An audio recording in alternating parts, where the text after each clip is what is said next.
Now, DARPA's work is about building national communities. Our aim is global impact. And what I'd like to do today is share with you our mission, what it means in today's world, and just to give you a few examples of the many things that we're doing today to continue to deliver on this mission of breakthrough technologies for national security.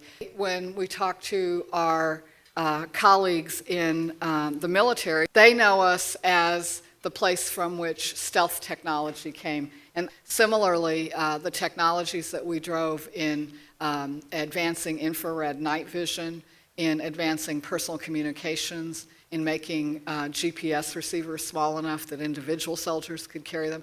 Those are the types of technologies that together gave our troops the ability to own the night. And so today our soldiers, our special operators, actually prefer to operate at night. Now, that's the military side of it, and national security is our focus at DARPA. It has been across these 55 years, continues to be. But of course, in making these investments for national security, we also have made deep investments in the underlying technology base. That's what it takes to make this happen for the military. But those technologies have also spilled over and in many, many ways have transformed the way that all of us live and work. And so today, when we do something as miraculous and mundane as check our smartphone to go onto a social networking site, we're living on top of a technology base to which DARPA made a series of key contributions. Now, of course, when you look at this, I think it's also very obvious that that technology base was only one piece of the puzzle. Think about the enormous ingenuity, the private capital, the investments in companies, the building of companies and organizations and entire industries that it really took for us to have this experience on an everyday basis. We were part of laying that groundwork that made all of that possible. Nothing I have mentioned to you today was done single-handedly by DARPA. We are a very small portion of what the nation invests in R&D, and an even smaller portion of what public and private dollars do together in R&D. So, very complex ecosystem, one that is vital for our country to continue to thrive. DARPA's very specific role in that much more complex ecosystem has been and continues to be to make the pivotal early investments that change what's possible so that we can take big steps forward in capability. So 3 major themes as we thought about national security looking into the years ahead. First, a recognition that the complexity of the national security threat environment is quite vast. Number 2 has to do with technology. Our adversaries, our potential adversaries, even our friends around the world who trade in arms around the world, all of these actors now have access to phenomenal technological capabilities, and we no longer can proceed in our happy assumption that we can take our time figuring out what to do with all these great technologies because they are able to move very, very quickly. We simply have to change the pace at which we live in this technology environment that we're in. The third factor that is a focus for us today has to do with cost, but really what I'm talking about here has to do with the cost of building the national security capabilities that we are inventing today. This is about fundamentally changing the cost equation, dramatically changing the way we build complex systems to collapse the cost.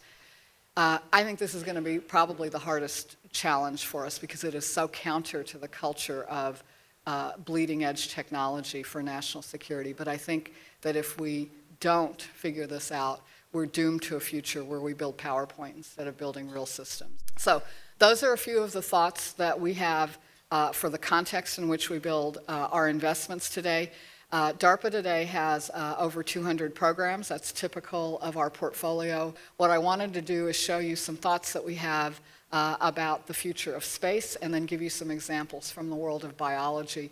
Let's start by talking about what's happening in space. We're inventing a future where we could launch from any runway around the world on 24-hour notice, be able to put in this depiction a small satellite on orbit 100 pounds for about $1 million. One of our programs, Phoenix, is developing the space robotics capability that would allow us to assemble and reuse and service on orbit. The third piece of the puzzle is space situational awareness. How do we really know and keep track of all the things that are going on orbit? And over time, as space continues to get more crowded, we can imagine a future where these kinds of capabilities let us move to real-time space traffic control, the way we track assets in the air domain today. There's going to be a fourth chapter in that technology book at DARPA, and I think we're just starting now to write it, and that is a chapter about biology as technology. One of our programs has the objective of outpacing the spread of infectious disease. Obviously, this is a concern that we have from a bioterrorism point of view.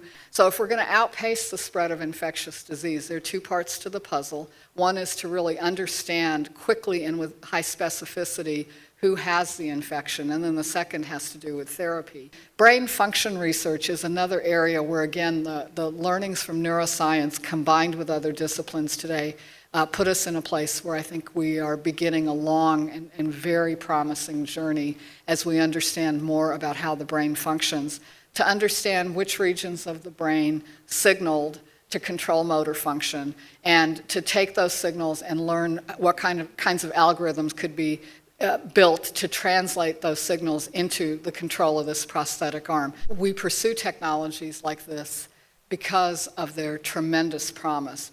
And of course, it's easy to imagine what might be possible with prosthetics. But of course, beyond that, it's also possible to imagine the next chapters of how human beings interact with complex systems. This is exactly what DARPA's role is to blow open those possibilities so that we can pursue the ones that are really critical for our nation. So thanks so much for the chance to share the DARPA story with you. I'd love to hear your comments.